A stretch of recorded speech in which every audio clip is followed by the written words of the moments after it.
just want to make a couple announcements before I hand this mic over to Diane with her warm welcome. We have released the performance schedule for our jazz series, so please make sure you grab that. It is by the Elevator. We're starting a little bit early this year, so we'll be kicking things off with November performance with Ukulele Union of the Grand Strand, and then there will be 2 December performances, and then of course January, February, March. So you'll want to put those on your calendar early because that's always a great time here Tuesday nights at the library. Also, I want to give a shout out to our friends of Chapin Memorial Library. They're wonderful with live streaming these talks, these history talks, and also archiving them with the help of Martina Corley and the Myrtle Beach Chamber of Commerce. Our friends of the library are a wonderful group that assist us with not only our programming, but also supplementing our library budget with some fun things that we do and some needs that we have. And we'll be working on a new shelving project in conjunction with a grant that we were awarded from the Chapin Foundation. So in the coming months, over in the fiction section, we're going to be doing some new shelving and kind of revamping things. So a little bit of patience over there whenever you're needing to find something. But hopefully the end result will be a brighter space. We're not eliminating shelving. We're just going to be making better use of the space, the upper spaces, for you to have a better browsing experience. So with that being said, if you have any questions, make sure you take advantage of all the wonderful programming we're doing in the next couple of months. The schedule is available for you over there by the Elevator. And to Diane. Thank you, Jen. I've got a microphone here. I love seeing so many familiar faces. I didn't want to say old faces versus new faces, but there's some new faces in the crowd who love history, and we're very grateful. I'm really excited about introducing this guest. I'm proud to say that we are great friends, and we have done theater together. We're both thespians. When you'll hear more about that, it's one of her hobbies. But we are just so, really, really honored to have Justice Kaye Hearn, who retired from the bench in 2023, the longest serving member of the South Carolina State Court Judiciary. Her judicial career, which spanned 37 years, included 13 years on the South Carolina Supreme Court. It included 15 years on the South Carolina Court of Appeals and 9 years on the Family Court bench. She was the first woman to serve as a chief judge of the Court of Appeals, the second woman to sit on this state's highest court, and the only former law clerk to return to the Supreme Court as a justice. I think that's fascinating. The only one to come back. During her 15 years on the Court of Appeals, Kaye was the chief judge for 10 years and served as president of the National Association of Chief Judges.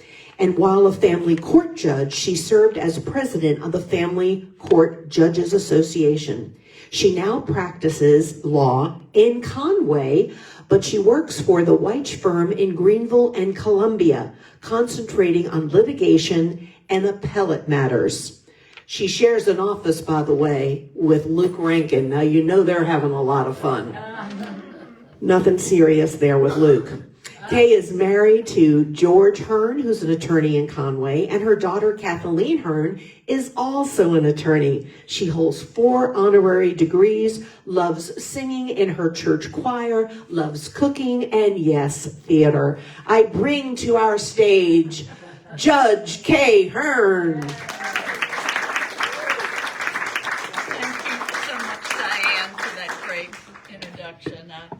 I like to say that I thrive on low expectations, so please don't overdo it. I want to begin today with a quote from a famous judge, Oliver Wendell Holmes, who said, "Some people die with their music still in them. Too often it is because they are just getting ready to live. Before they know it, time runs out." We'll come back to those words at the end of our time together today. I'm wondering what your opinion is of me, a lawyer and a retired judge.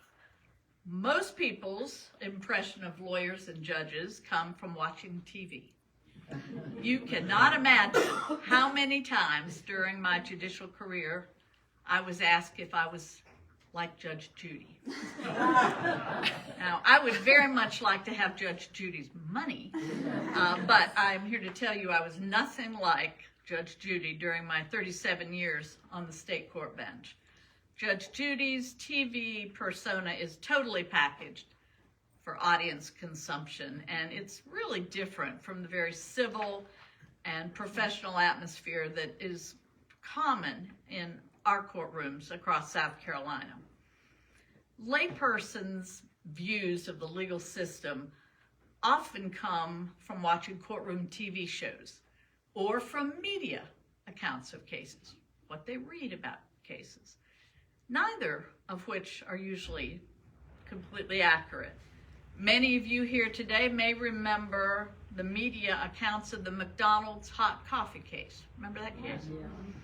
But the actual facts reveal how distorted the media's description of that case was.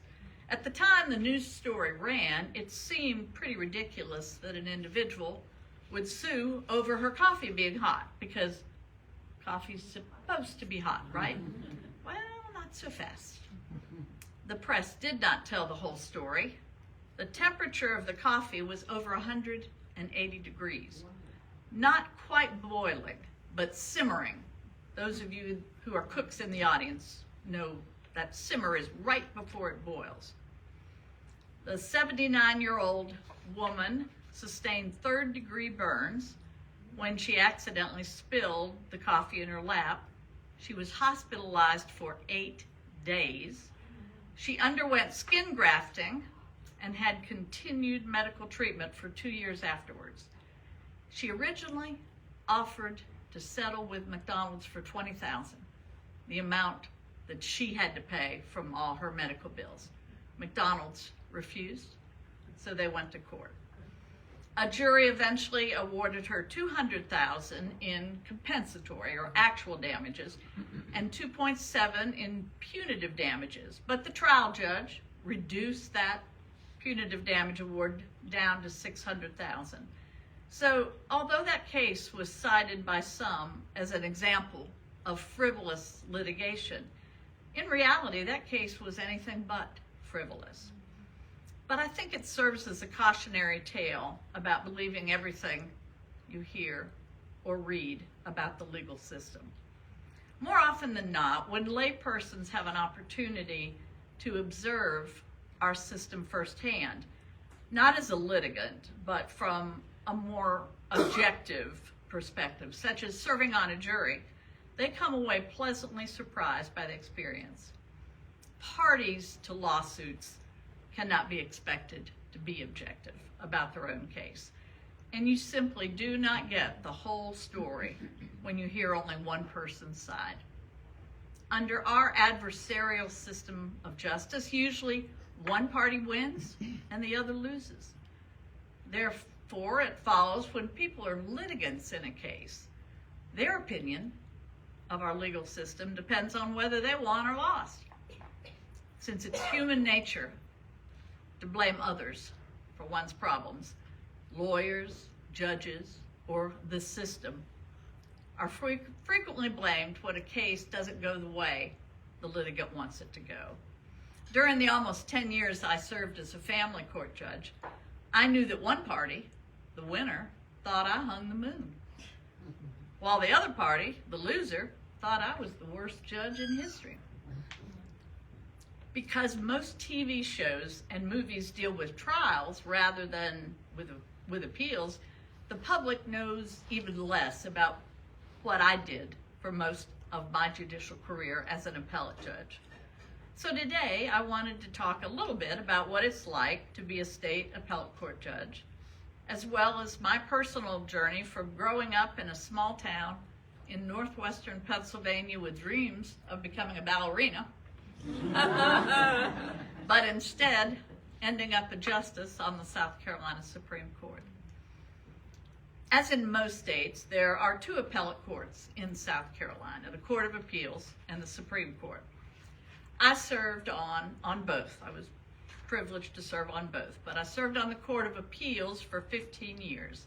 It is the second highest court in South Carolina. There are 9 judges that sit on that court, including a chief judge. For the last 10 years of my service on the court, I was the chief judge. And for a while, I was the only woman. It was just the boys and me. But I was the chief. The court hears appeals from the family court, the circuit court, and from some administrative law courts. Litigants have a right to appeal their case. People who lose have an absolute right to appeal their case to the Court of Appeals. In other words, the Court of Appeals is required to decide every appeal filed with it. Now, that decision can take the form of a written, lengthy opinion that's in the law books, or if the case is routine, and many of them are routine, particularly some of the criminal cases, it might be a very short, summary, unpublished decision. The motto of the Court of Appeals is to each his due. The South Carolina Supreme Court is the highest court in the state, and it does not consider every case requested of it.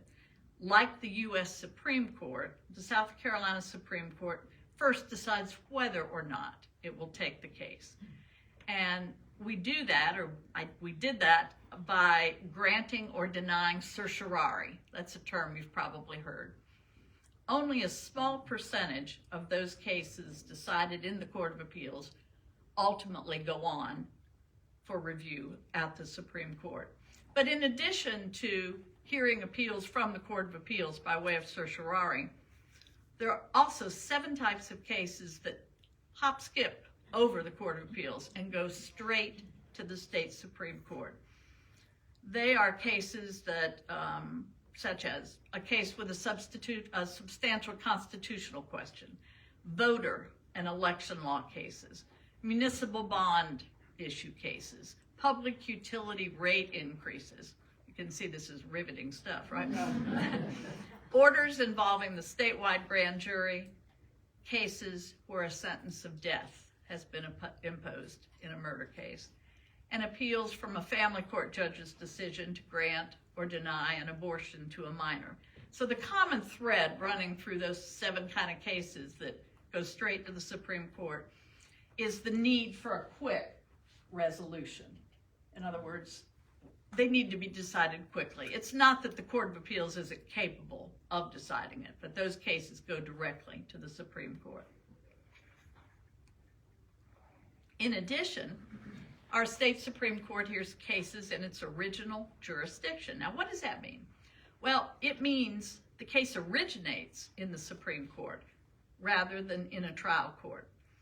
Original jurisdiction cases are cases that don't require any fact-finding by a jury or by a judge. There's just a question of law that needs to be decided. I can give you a great example of an original jurisdiction case, one that came from right here in Myrtle Beach. The very first case I sat on as a Supreme Court justice in January of 2010 was a matter in the court's original jurisdiction, and it involved the constitutionality of the Myrtle Beach helmet law, motorcycle helmet law.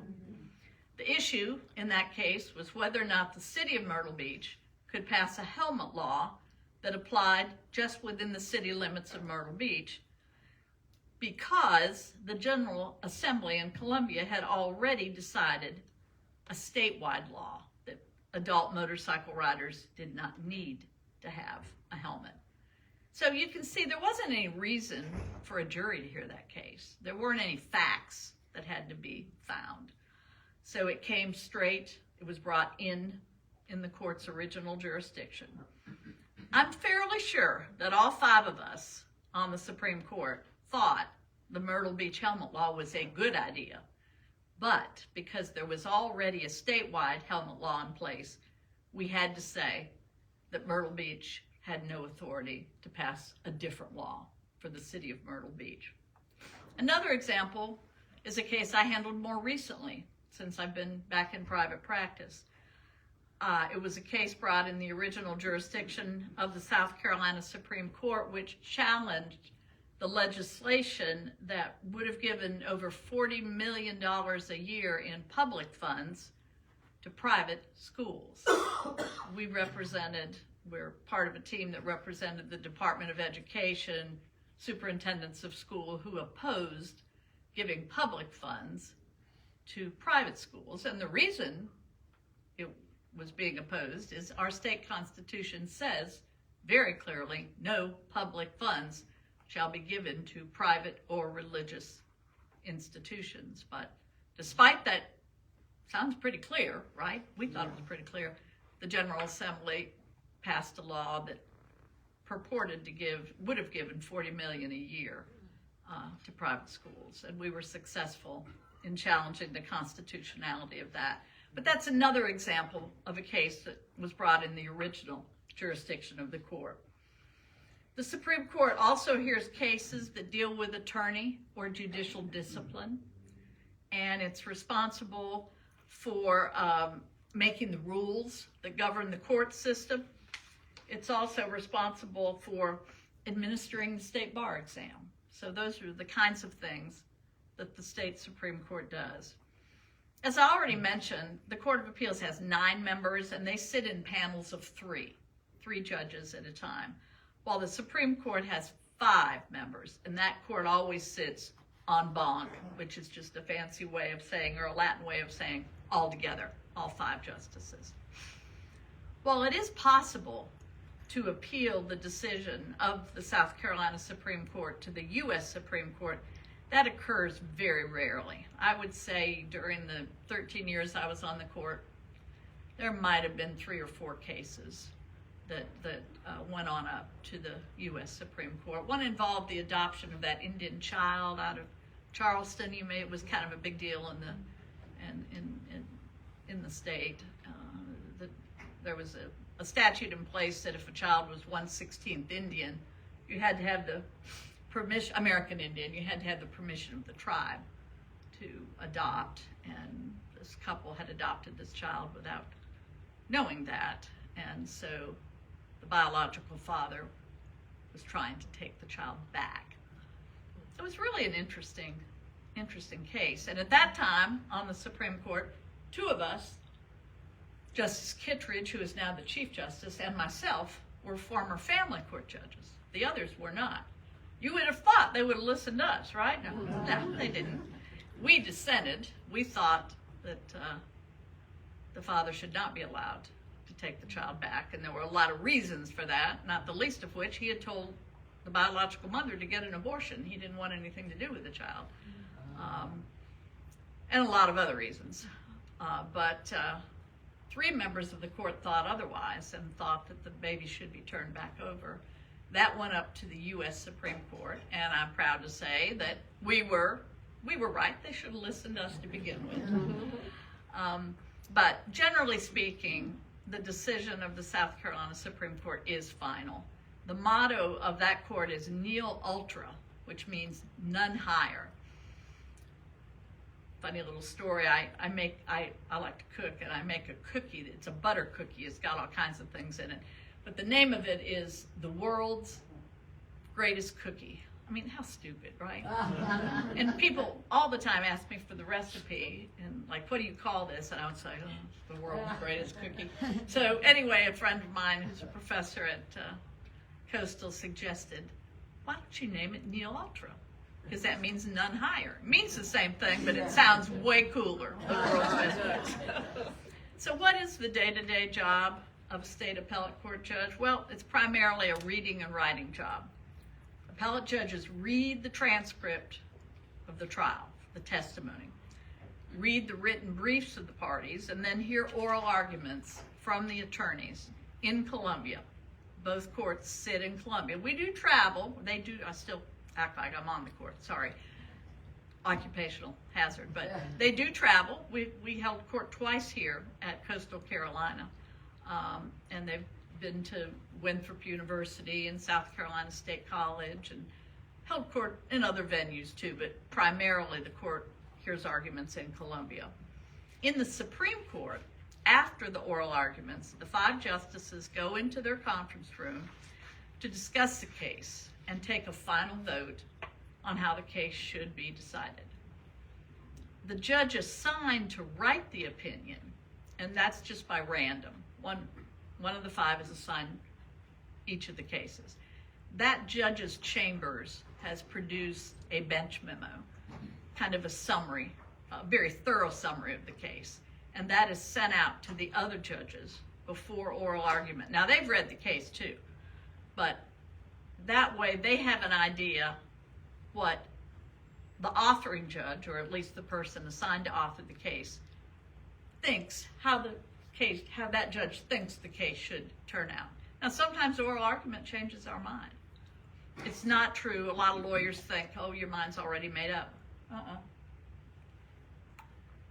Oral argument changes judges' minds more often than they'd like to admit, but they do have a preliminary view of how the case should come out. And so then, after oral argument, when the vote is taken, the judge is assigned to write the case. If he has 2 more votes, got to have 3 out of 5, then he or she begins the task of writing the opinion in the case. Unlike the Court of Appeals, nearly all of the opinions of the South Carolina Supreme Court are published. You can watch arguments on the Court of Appeals or the Supreme Court by going on the Judicial Department website.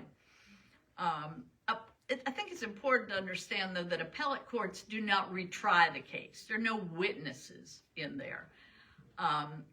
Testimony has already taken place at the trial, and appellate judges read that testimony, which has been transcribed by a court reporter. What the appellate court is looking for is legal error, which somehow affected the result of the trial. Whether or not the judges agree with the result is really neither here nor there. Instead, appellate judges determine whether the error that's alleged by the losing party was prejudicial error, and whether that error affected the outcome of the case. You've probably all heard the term harmless error. Well, that's error. There was a mistake made during the trial, usually by the judge, perhaps one of the lawyers, but usually the judge. But it was a harmless mistake. It was a mistake that the appellate court feels did not affect the result of the trial. That's what we mean by harmless error. And the reason there's such a limited scope of review on appellate review is if appellate courts just retried everything, then there wouldn't be any respect for the original decision, and we wouldn't have the finality that we need. And parties wouldn't have any incentive to abide by the decision if they thought they got a whole another shot at it on appeal. Both appellate courts benefit greatly from the work of staff attorneys and law clerks, typically young, really talented lawyers who spend a year or 2 learning about appellate practice. Both my husband and I began our legal careers as law clerks. He with then Chief Justice Woodrow Lewis of Darlington, and me with then Associate Justice J.B. Bubba Ness of Bamberg. He liked to refer to himself as an SOB, or sweet old Bubba. Working for him was really the turning point in my life. I was the first lawyer in my family, and I had no personal mentors that drew me to the law. The closest was probably another television personality that some of you are old enough to remember, Perry Mason. I watched Perry Mason with my mother faithfully every week. But my childhood dream was to dance in New York.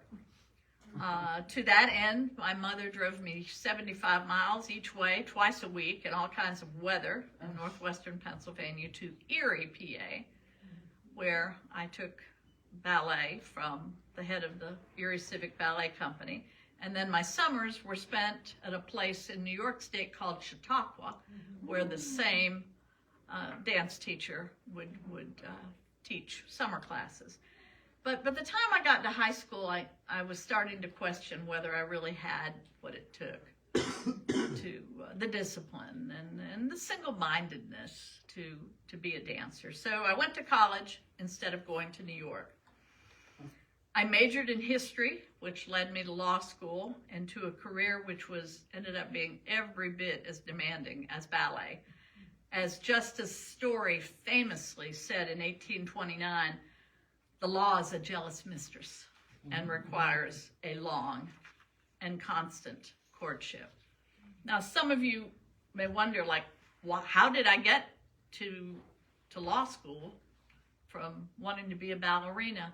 Well, there were some things that happened along the way that kind of changed the trajectory of my life. When I was in my junior year, I was elected vice president of the women students at my little college in West Virginia called Bethany. And that really sounds like an important position, but that person really only had one responsibility, which was to plan the spring carnival. And I'm definitely a social butterfly, so that was right up my alley. I love Audrey Hepburn, so I decided the theme was going to be Roman holiday that year, and we partied the night away in our togas, proving that West Virginia is both wild and wonderful. But the next semester, a more serious opportunity came my way because the president of the women students had been invited to attend a conference on women in Washington, D.C. She couldn't go, so she wanted me to go in her place. So who wouldn't want to leave your dorm room and go stay in a hotel in D.C.? Absolutely, I said I would go. And when I walked into the conference that day, they pinned a button on me with a number 59. And I thought, I was clueless. What could this mean? Was I the 59th person to register? Am I supposed to sit at table 59? I thought this was a conference on women. Is it, oh, God forbid, a conference on math? No, I looked around and everybody had the same button. And it was to drive home the point that at that time, a white woman made 59 cents for every dollar made by a white man. I was shocked. I didn't know that was the way the world was. I had what I now know was a paradigm shift. And I never looked at the world quite the same way again after that. I was angry, and then I wanted to do something about it, and I wanted to have a career that might allow me to do something about it. What year was that? That would have been probably very early 70s. I went to college 1968 to 1972. So after that, and hey, I read To Kill a Mockingbird and loved it as a child, and it just pointed me in the direction of the law. I had another experience in law school, well, two experiences that then pointed me toward the bench. Because as I said, I'm the first lawyer in my family, and I would never have thought about being a judge, probably, except for a couple things that happened in law school. One was the second year in law school, mostly male students and our class was about 20% women, which was typical back at that time. Women were starting to enter the legal profession, and across the country, classes were about 20% women. But I went to the South Carolina State House to watch the debates with some of my classmates, mostly all guys, on the Equal Rights Amendment. And,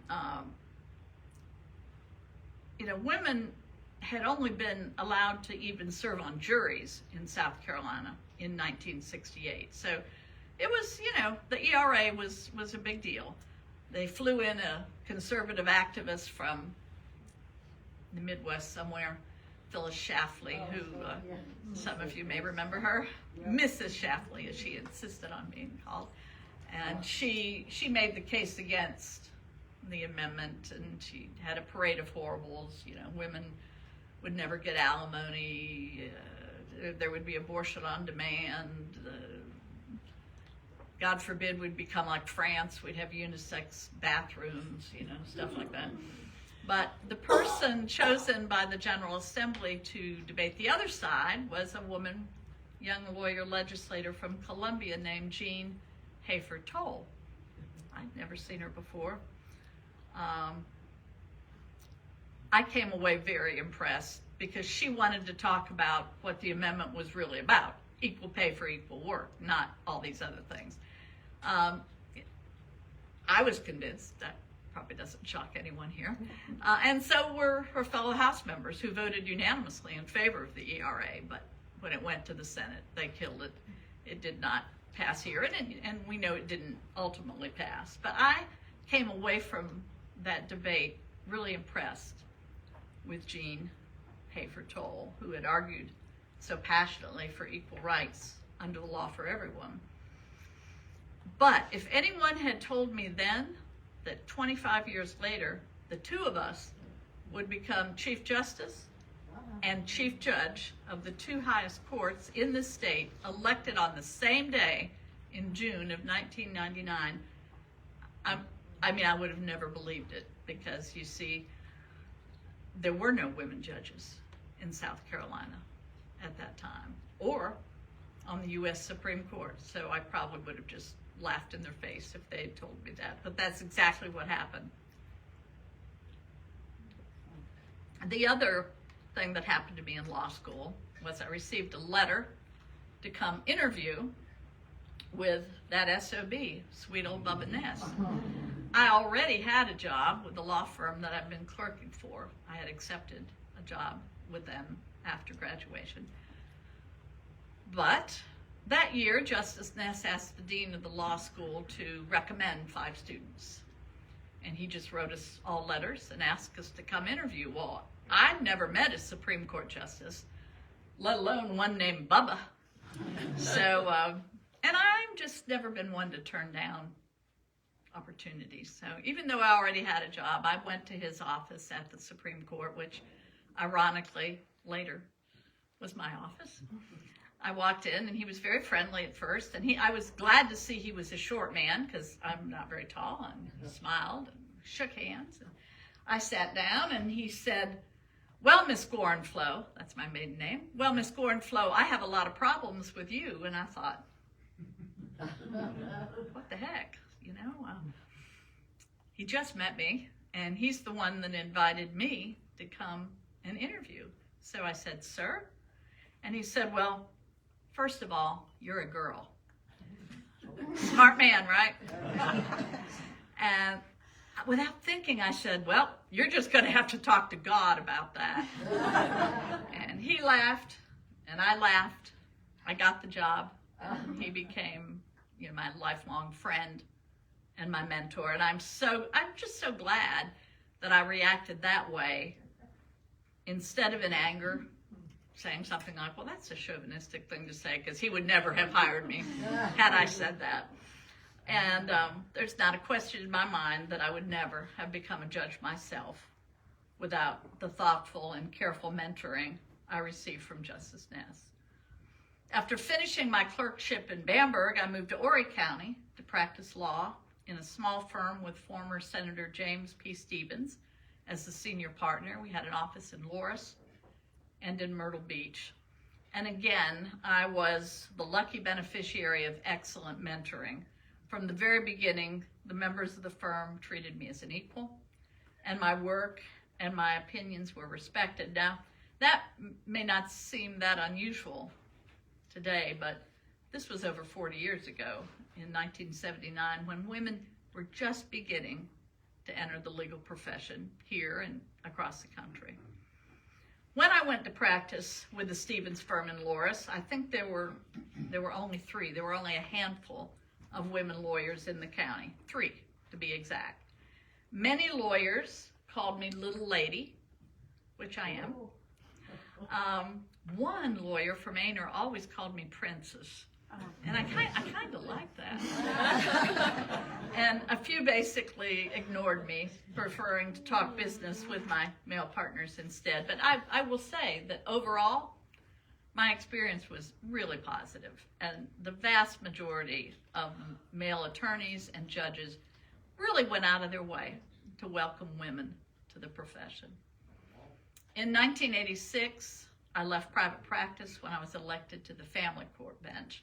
By then, there were already 2 other women family court judges. So I became the 3rd woman state court judge in South Carolina. I was 36 years old when I went on the bench, and I grew enormously as a judge and as a person during the 9 years I was on the family court. Being a family court judge is a very important and rewarding job.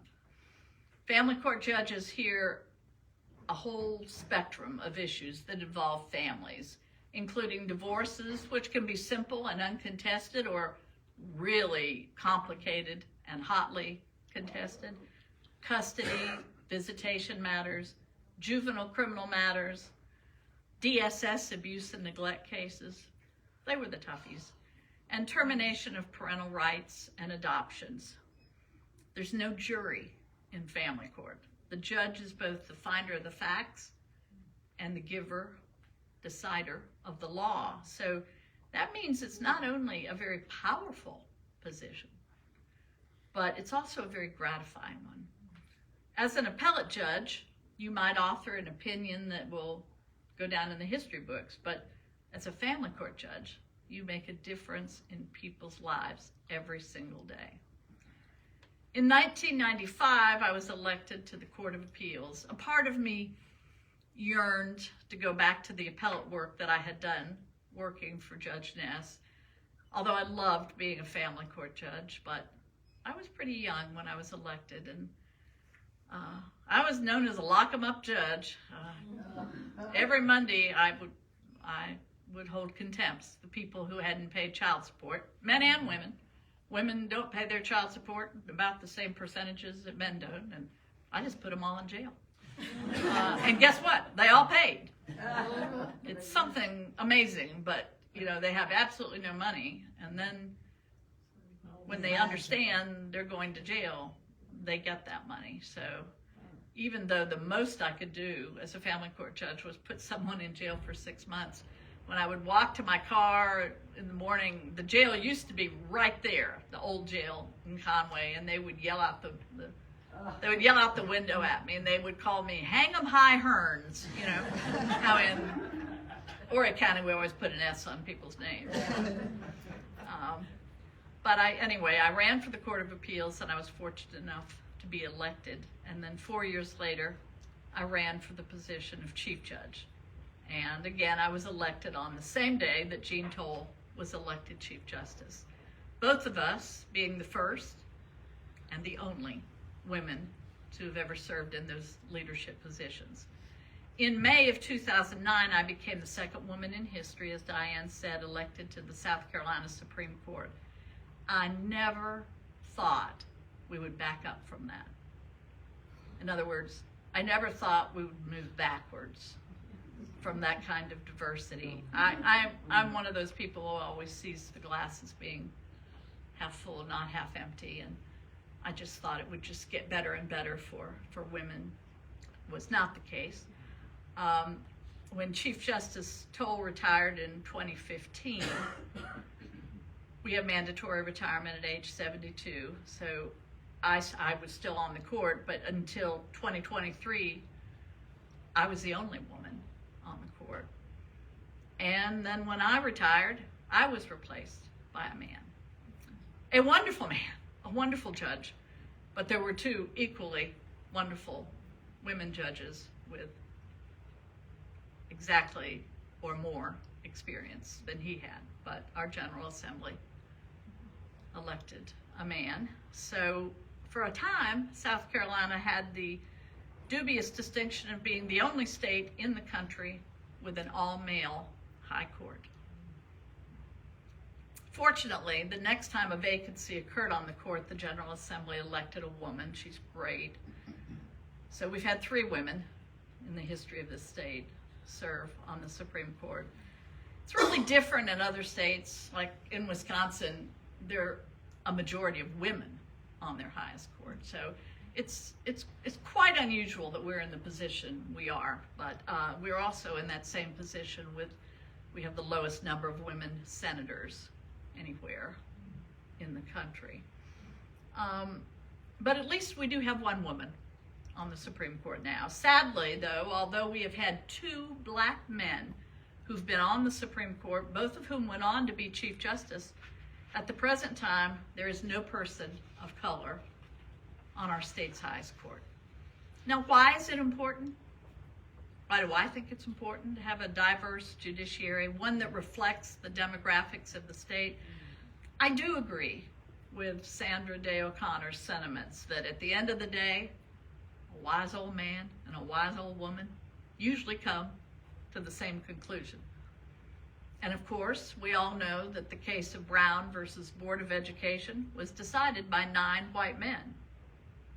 But diversity is important because it brings people with different backgrounds, different life experiences, and perspectives to judging.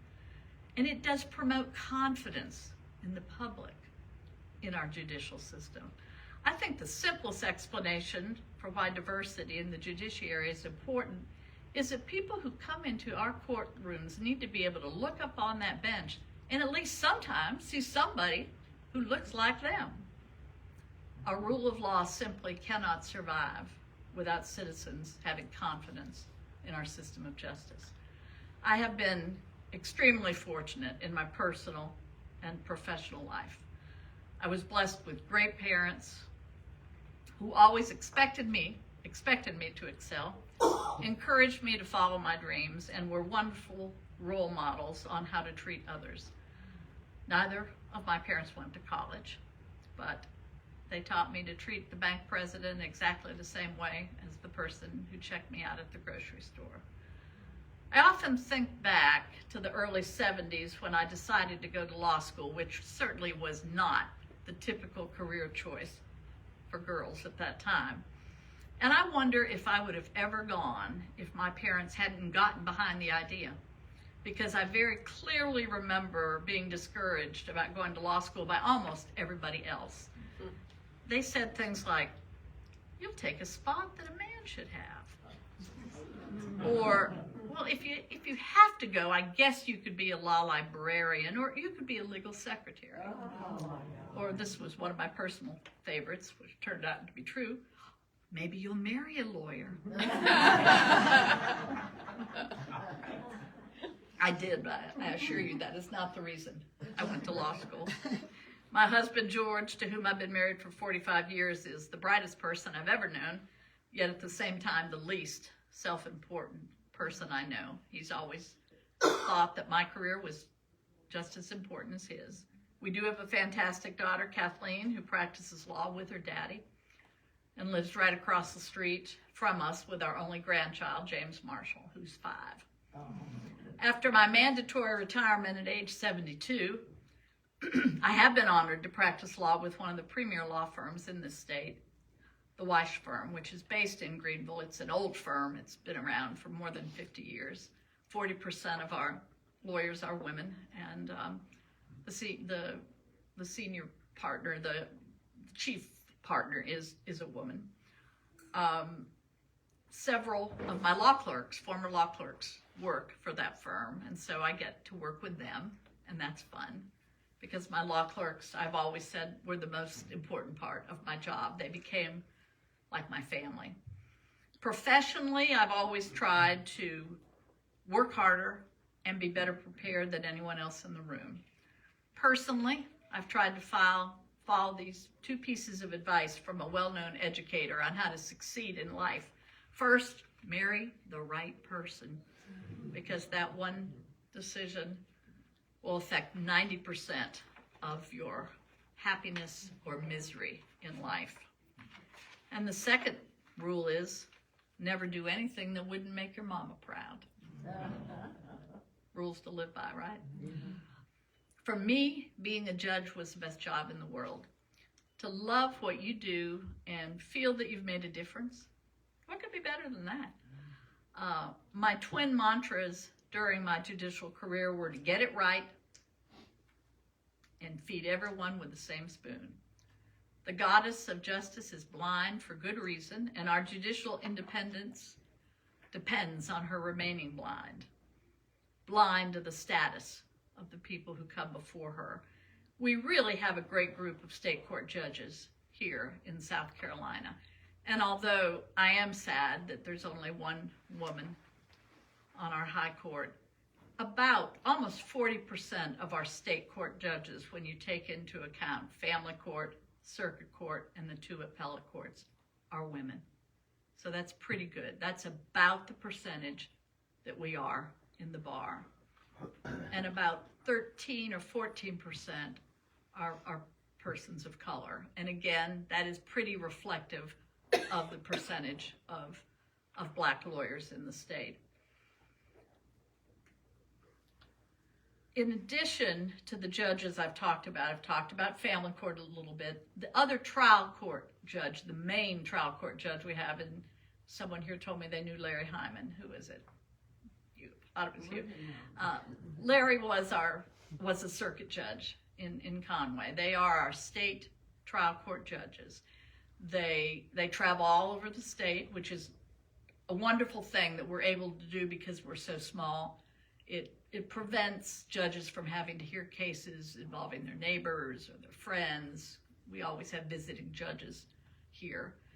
And they hear civil disputes, everything from, automobile wreck cases, medical malpractice cases. They hear the cases with a jury. Sometimes they hear cases without a jury, and they make the findings of fact themselves. And they hear the whole gambit of criminal cases, up to and including death penalty murder cases.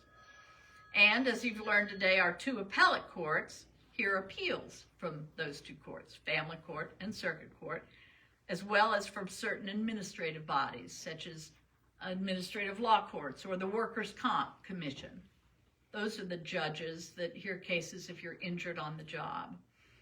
Now, we all hear a lot today about activist judges, but the truth is, a judge or a court only gets that label if they reach a decision we disagree with. If we agree with them, we never think about them being activists because they've done what we think should be done. In truth, we should not want or expect that courts should rule exactly the way we think they should. Under our rule of law, sometimes the little guy wins and sometimes the big corporation wins. And most importantly, I think we all always should remember that what's right is not always popular, and what's popular is not always right. So judicial independence is extremely important, and I fear greatly for our democracy that our court system is being manipulated and being threatened, as it is now, in a way that's completely unprecedented in our history. And every constitutional scholar I know is scared to death. In closing, knowing how we all strive to achieve a healthy balance between our personal and professional lives, I want to leave you with a quote about life from a somewhat incongruous source, none other than the comedian George Carlin, who was being uncharacteristically serious when he said this. The paradox of our time in history is that we have taller buildings, but shorter tempers. Wider freeways, but narrower viewpoints. We spend more, but we have less. We buy more, but we enjoy less. We have multiplied our possessions, but reduced our values. We talk too much, love too sparingly, and hate too often. We've learned how to make a living, but not a life. The advent of technology has been both a blessing and a curse, and I can say that as someone who used to sleep with her BlackBerry. As a young lawyer, my senior partners never, ever called me at home unless it was an emergency. Ever. They never bothered me after hours. But now, most lawyers and other business people, we're expected to respond to things 24/7. It is so true that no one on his or her deathbed wishes they had spent more time at work or more time on their handheld. We need to put down our iPhones, our iPads, and pay attention to the world going on around us. I remember one day, a few years ago, I was sitting in the lobby of the Ritz-Carlton Hotel in Atlanta. I was there for a conference. It was December. And it was a magical place with mimosas being poured from a silver champagne cooler in one corner. And another corner, there was a man demonstrating how to tie bow ties. And every half hour, people would walk in Dickens period costumes, and they would sing Christmas carols a cappella. I was just really enjoying the whole scene until I looked around the room, and I was the only person that was not on a handheld device. Those people weren't present. They weren't seeing the marvelous tapestry of Christmas that was going on around them. Their bodies may have been in the lobby of the Ritz-Carlton, but they were somewhere else. I just don't know how in the world it can possibly be that someone who's not in the room is more important than the people you're with. That brings to mind Leo Tolstoy's fable about the 3 most important questions in the world. I'm sure some of you've heard this, but I like it. First question is, what is the most important time? It's now. Who is the most important person? The one you're with. And what is the most important thing to do? To do good for others. I began with Oliver Wendell Holmes' statement about people dying with their music still in them, and apparently this is something that Holmes thought about often, particularly as he grew older. In a radio address on the occasion of his 90th birthday, he repeated these words from the poet Virgil. He said, "Death plucks my ear and says, 'Live, for I am coming.'" In this hectic, sometimes contentious and angry world, may we all be present and live. Let's really live. And let's all try to follow Holmes' advice and not die with our music still in us. It's been my great pleasure to be with you here today. I'm happy to try to answer any questions you might have. Yes, sir? What is the average person supposed to be able to understand about the law and what they're allowed to do? When the Supreme Courts of different states and the U.S. courts can't agree when it's like 5-4 decisions. You know, you got 4 of the most intelligent minds disagreeing with 5 of them, and here I am trying to figure out whether or not I have to show ID to a cop. You know, and you know, the decisions were more unanimous a long time ago. Now they're so split. Actually, I don't know that that's true. I think that the vast majority of decisions the U.S. Supreme Court reaches are unanimous, and it is the exception rather than the rule that they're 5-4. And on our state Supreme Court, I mean, you know, you that was just something as a justice you had to decide. Is this worth me dissenting on? How strongly do I feel about this? Because collegiality on the court is so important. And I mean, I understand it's difficult for lay people to understand the system, but it really is the best system in the world. It may not always seem like it. It may seem cumbersome and confusing at times, but the rule of law, I mean, if we didn't have it, there would be chaos. How do we know, how do individuals and corporations, how do they deal with this, trying to keep up with highly technical thinking? Well, I mean, that's why you hire lawyers. That's what good lawyers are for. I really don't know how else to answer that. The second question would be, what do you think of that question that's been around for a little while? What is a woman? I haven't heard that. Yeah. And I think they asked that. a woman is a person, just like a man. And I don't really know what you mean by that. What is a woman? I don't know. I am woman. Hear me roar. Right?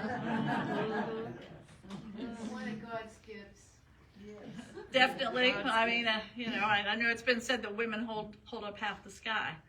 and all we want is to be respected for that. Another question, dear. Yeah, speaking of thespians, you were fabulous playing Ann Richards. Oh, that's a funny story. Thank you. Yes, let's talk about that. And a lot of people might not realize who Ann Richards was and the undertaking that Kaye took to play a role and being the only person on stage. I really didn't know her very well. I knew vaguely she'd been governor of Texas, but I didn't know much about her. And our mutual friend Tim McGee called me and asked me if I would do a one-woman show as Ann Richards. And I thought he'd lost his mind. First of all, doing a one-woman show. Secondly, I don't look anything like Ann Richards. She's tall and statuesque and blonde, and she's from Texas. So I was telling my husband and my daughter, I'm not going to do this. Tim has lost his mind. And my daughter said, Mama, my daughter was a theater major, and she's right now getting ready to be one of the members of, in the cast of Wizard of Oz at TOR. She's going to be Glinda the Good Witch. Mm-hmm. She was also Dammit Janet in Rocky Horror, if anyone saw that. So she's played a wide variety of roles, but she said, Mama, when the director asks you to take a part, if you don't accept it, you're not going to get any more parts. I said, honey, I'm 70. I don't want any more parts. But they kind of shamed me into doing it. Plus, COVID was just starting, and I thought, this theater probably is not going to even survive COVID. So I'm going to say yes. And darned if the theater didn't survive, and I had to learn that thing, and it wasn't easy. The hardest part, it was written, who here saw Legally Blonde? Did anyone see that? Okay, well, the woman who was the law professor is an actress named, oh Lord, her name's escaping me at this particular moment, but she is the one who wrote the play Ann Richards, and she starred in it on Broadway, and she wrote it very well. It makes sense, and the director told me, just try every day adding another paragraph, you know, and it flowed. The hardest part was there were some parts of the play where I had to be on the phone talking to somebody like President Clinton or I don't know who, and nobody was there. And, you know, I'm just having this one-way conversation, and of course everybody said, well, so what? I mean, the audience won't know if you mess up. I'm like, no, you have no idea. If I mess up and I'm like 2 pages ahead, I am really going to be messed up. But anyway, I did it, and it was a lot of fun. So thank you. I really was honored to play that role. She was a woman ahead of her time. She was one heck of a woman. It was purely a one-woman show, wasn't it? Yes, she really was. And the other thing that Tim asked me to play was something called Love Letters, where my husband and I sat on the opposite sides of the stage, and we sat at desks and we read love letters that we had written to each other, supposedly, in the show from the time we were in kindergarten. But it never really worked for us to get married and get together. And she became an alcoholic and ended up dying. And then Ann Richards, if you saw it, she became an alcoholic and died in the end. And I said, Tim, like, what is it about me that you want me to play these alcoholic women who die? You know, I don't know. He's currently looking for more roles just like that for you. Oh, he wants me to play the sex doctor. You know, Dr. Ruth? Ruth. I'm not doing it. Oh, I don't know, Kaye. I'm not doing it. You're petite. Yeah. I can't do the German accent. I know I can't. Oh, I don't know. Mark, yeah. So, you didn't mention, did you go to undergraduate or law school in South Carolina? I did go to law school here. That's where I met my husband, yes. I went to Bethany College in West Virginia and then came down here to go to law school. And never left. And as my husband says, he didn't realize when you marry a Yankee, her whole family moves down. My whole family's moved down here now. And so I'm not homegrown, but, well, our daughter is adopted, and I could not love her anymore if I spit her out. And that's the way I feel about my adopted state of South Carolina. I love it here. Chuck. So I had the same question, Kaye, but why University of South Carolina Law School? both my grandmothers were from the South, and so I looked at some Southern law schools, and I just really like Columbia. I know a lot of people like to hate on Columbia. I still love Columbia. And I just had a really good feel about that place. And then it ended up being my second home for the, 28, 29 years I was on the Court of Appeals and on the Supreme Court. I was going back and forth to Columbia all the time to put on the robe. And black is a good color on me. That's helpful. Yes, sir. Could you speak in greater detail of what you see the threat to the judicial system currently is, Yeah. and perhaps what Yeah. you see as the outcomes? Yeah. I am concerned about attacks on our fundamental freedoms and on our rule of law, which is designed to safeguard those freedoms. Now more than ever, I think lawyers are called upon to protect our Constitution and our rule of law. We hear about these attacks on judges and our system almost daily, and they really are unprecedented. Chief Justice John Roberts has sounded the alarm, and he said that the specter of open disregard for federal court rulings is dangerous and must be soundly rejected. And about 2 months ago, the Fourth Circuit Court of Appeals, which is our federal circuit, they sit in Richmond, but they include South Carolina. They're certainly hardly a bastion of liberality. They reminded us, in an opinion, of President Eisenhower's call to respect and carry out the decisions of the United States Supreme Court in Brown versus Board of Education. President Eisenhower said, I don't even agree with this decision myself, but it is the law of the land now, and we need to respect it, and we need to carry it out. And our Fourth Circuit said that the very basis of our individual rights and freedoms is the confidence that court decisions will be followed, because without that, we would have anarchy. Recently, I'm proud to say that the South Carolina Association of Women Lawyers endorsed a statement by the ABA to defend the rule of law in the face of these unprecedented attacks. And I'd like to read you just a little bit of that statement because I think it's so powerful. The statement says, we reject efforts to undermine the courts and the profession. We will not stay silent in the face of efforts to remake the legal profession into something that rewards those who agree with the government and punishes those who do not. Words and actions matter, and the intimidating words and actions we have heard and seen must end. They are designed to cow our nation's judges, our country's courts, and our legal profession. There are clear choices facing our profession. We can choose to remain silent and allow these acts to continue, or we can stand up for the rule of law and the values we hold dear. We call upon the entire profession to speak out against intimidation. If we do not speak now, when will we speak?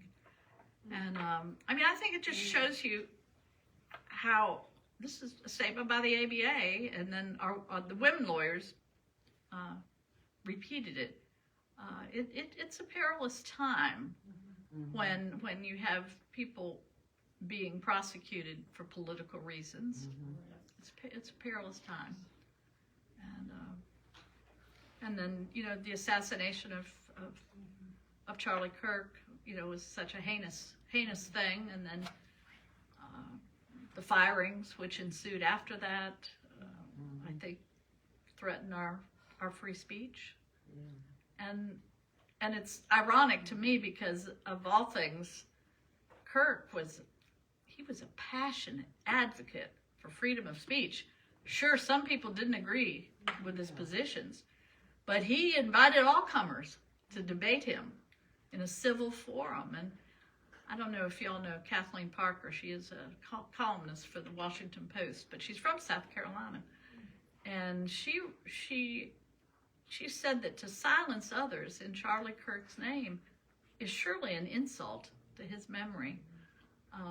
There's a reason speech is mentioned in the First Amendment. If people cannot speak freely, then they are not free.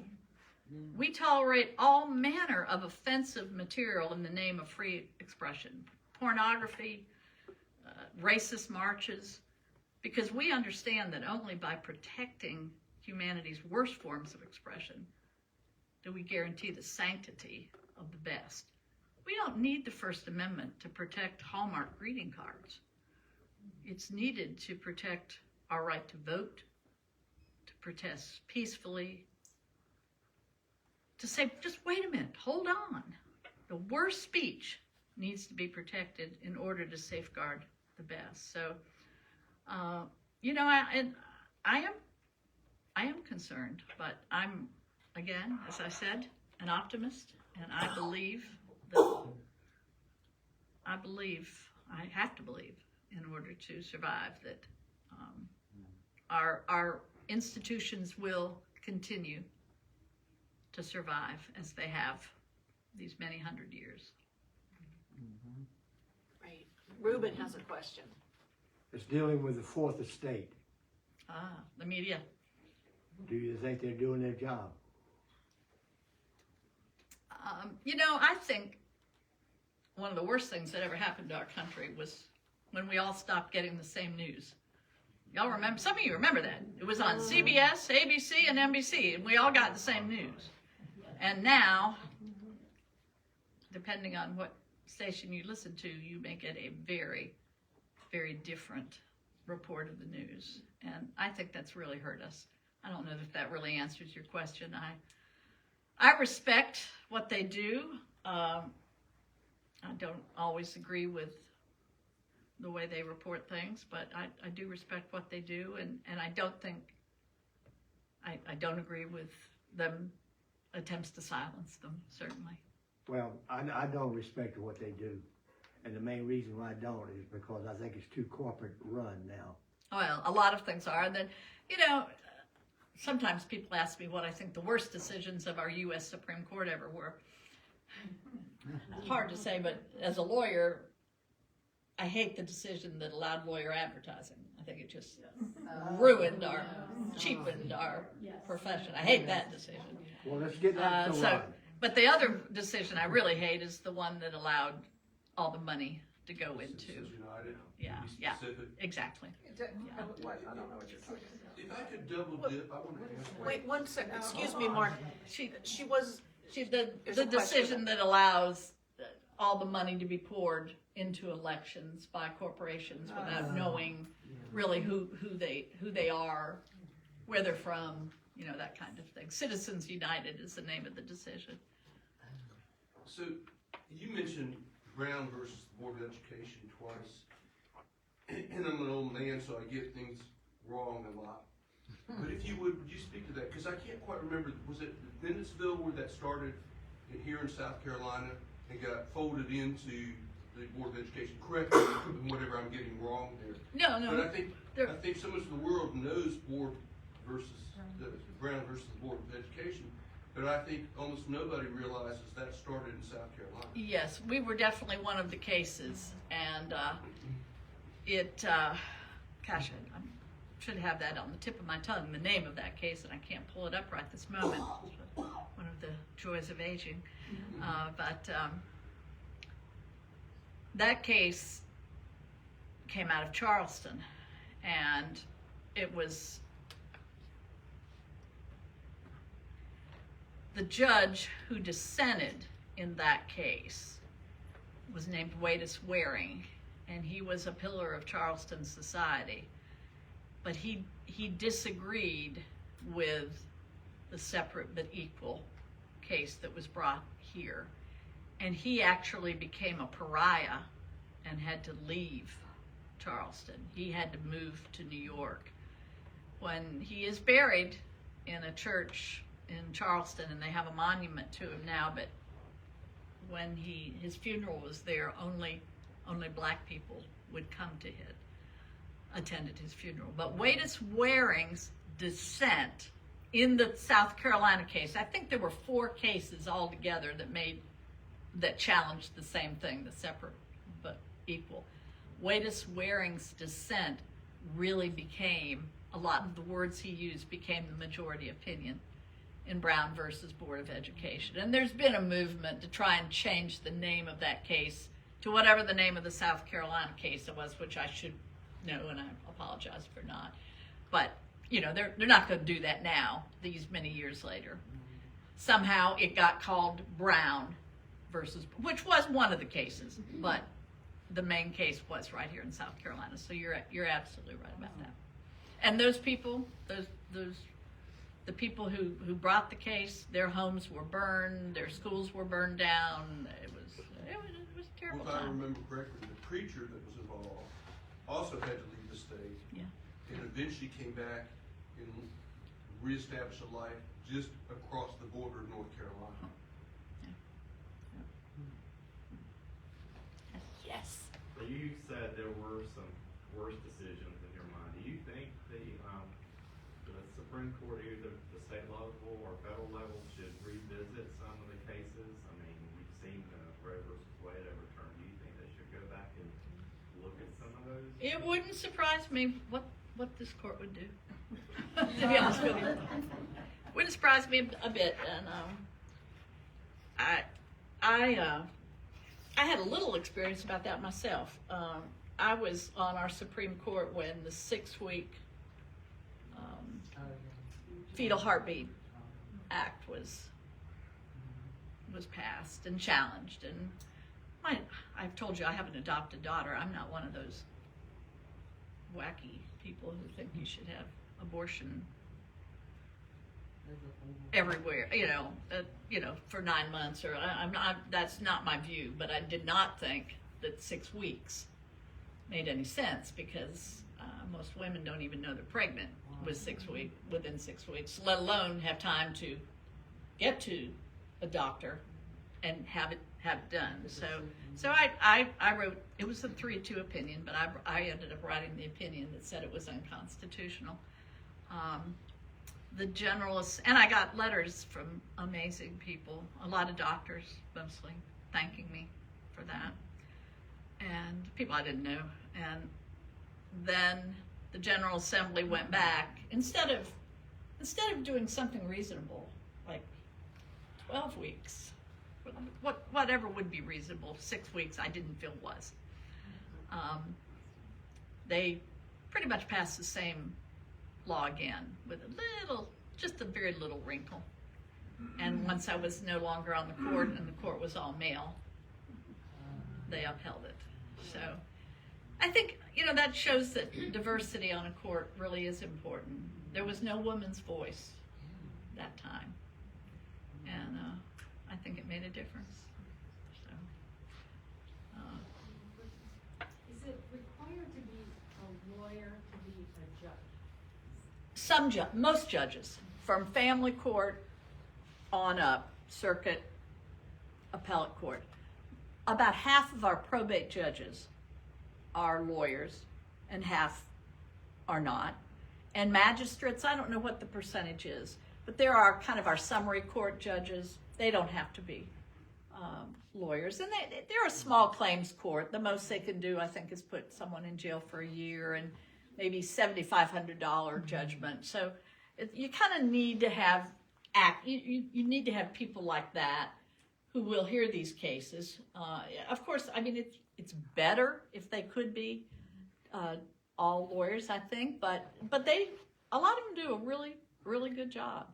Our probate judge here in Horry County is a lawyer now, but we've had some in the past who was not, and they did a fine job.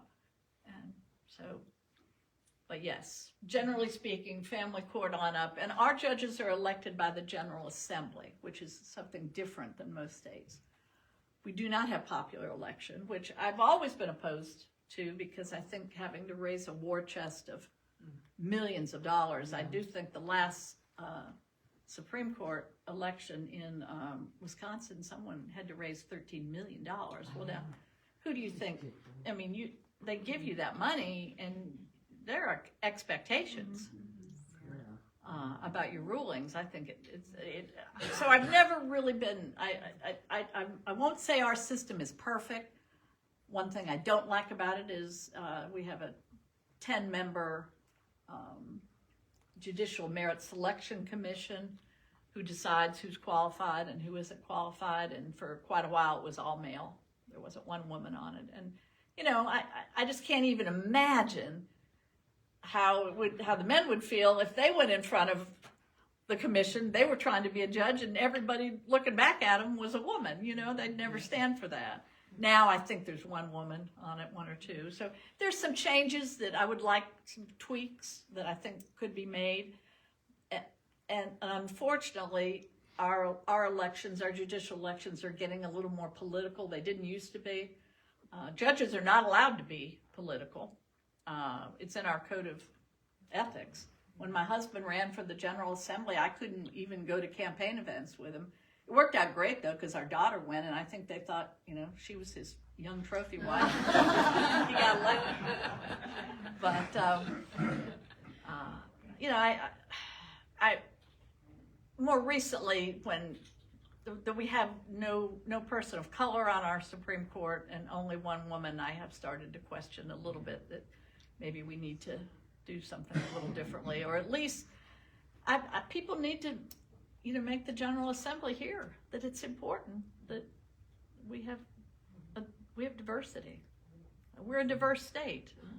We need diversity in our courts. Any other questions? Well, I'm sure if you didn't know Judge Kaye Hearn before this, you certainly know what an honor it was for you to hear her speak today. I have to tell you, she is probably the person I admire most in this county. Oh no, it's true. And I didn't say the most impressive woman. I said the most impressive person I know. She's all about righteousness. You know, I've watched her go up against tons of men over the years here, locally as well as throughout the state. And I'll tell you what, I think we're really lucky that she's still working, don't you think? Let's hear it for Kaye. Thank you all so much. Thank you, Kaye. My pleasure. And I want you to know that on November 12th, we'll have our next speaker, and that's Keith Compton. Keith's usually here, so I'm really surprised he's not part of our audience today. But Keith has already started putting together something quite humorous for us. And it's what like Myrtle Beach was like in the 50s. Oh, fun. And so he's going to take us back to drive-in movie theaters and the pavilion and things that he remembers from the 50s. So Keith Compton, November 12th at 2 o'clock. I also hope he talks about his father. Oh, I'm sure he will. I'm sure he will. Minister, right? Because he was a very important figure in the 50s. Yep. I'm sure he'll talk about his father and a lot of other things. Anything else, Jen? All right. Thank you all so very much for being here again for Judge Kaye Hearn.